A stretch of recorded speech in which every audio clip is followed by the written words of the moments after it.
Hey there, I'm Ari from the Handshake Economy, the way back to a world and economy built on trust, craft, and knowing your neighbor. The foundation to a handshake economy is the handshake business. Handshake business is one where people buy from you, not some faceless funnel, where somebody can look you directly in the eye and shake your hand.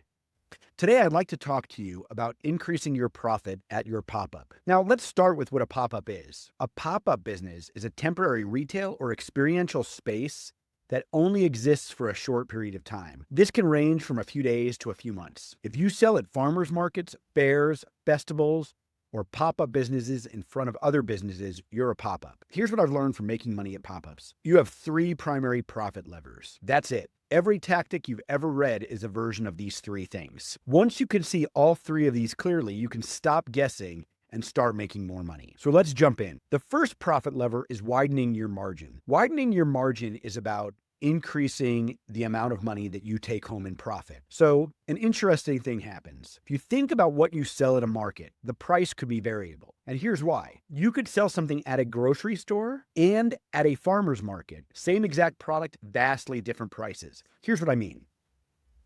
If you looked at laid off dad kettle corn, if you went to a grocery store and saw this bag for $8, you probably would walk on by.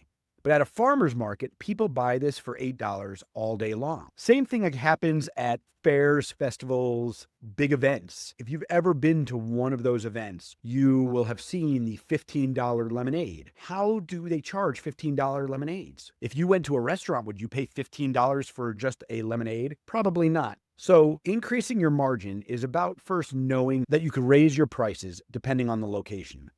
So what I mean by that is you're not going to be able to raise your prices to a $15 bag of popcorn in the grocery store. It's probably not going to work out. But at a farmer's market, fair, or festival, maybe you can raise your prices for popcorn to $10, $12, $15. A lot of people fear raising their prices. And in the words of the 70s rock band Blue Oyster Cult, don't fear the Reaper.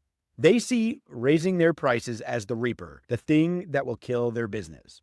Don't fear the Reaper. Don't underprice your product out of fear. Where you're selling, the crowd already will expect to pay a premium for a high quality product. If you remember, in a handshake economy, people buy on trust, craft, and knowing their neighbor. People will pay more for that type of relationship because they're buying you and from you, not just some nameless, faceless product, and not from a nameless, faceless funnel. The second way you can widen your margin is to decrease your costs. I would use this one cautiously and sparingly. You don't want to cheapen your ingredients and reduce the craft level or quality of your product. That's a dangerous move. The third way to widen your margin is to increase your average ticket value. When we started at farmers markets, we started by selling hot, fresh, made-to-order mini donuts, and we would sell them a base level 12 donuts for $8 a dozen, and you could get powdered sugar, plain, or cinnamon sugar. What we learned is that we needed to sell other things alongside that. So we started selling a premium version of that with toppings for $12. And then what we noticed was that still wasn't driving up the ticket value enough. So we started selling fresh squeezed lemonade. So now we're selling $8 donuts and $7 lemonades. And then we introduced our kettle corn business. And wouldn't you know, we were selling $8 bags of kettle corn. So our ticket price went from $8 to $10 to $15 to $20.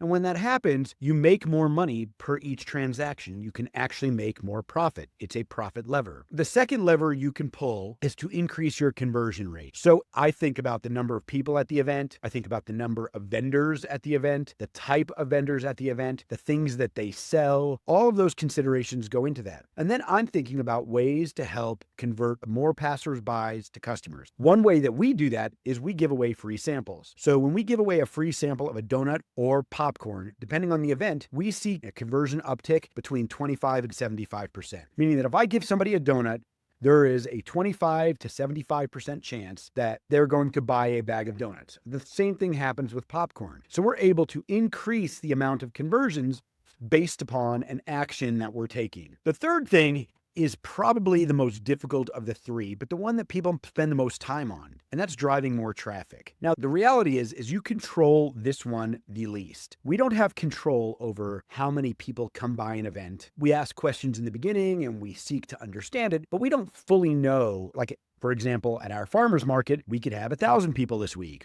or we could have a couple thousand next week. You don't really control it. but you can understand traffic in two ways.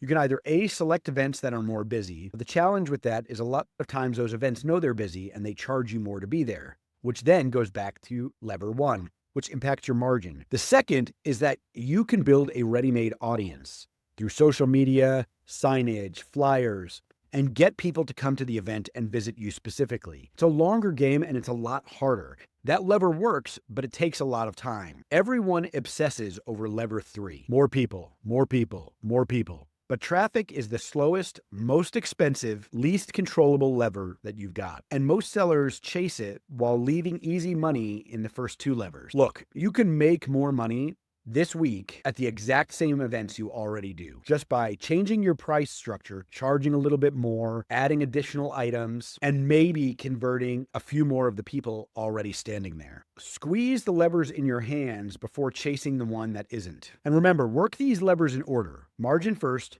then conversion, then traffic. And when you do this, you're going to find out that your business will be a lot more successful. Remember, you do have control and can increase the profit at your pop-up.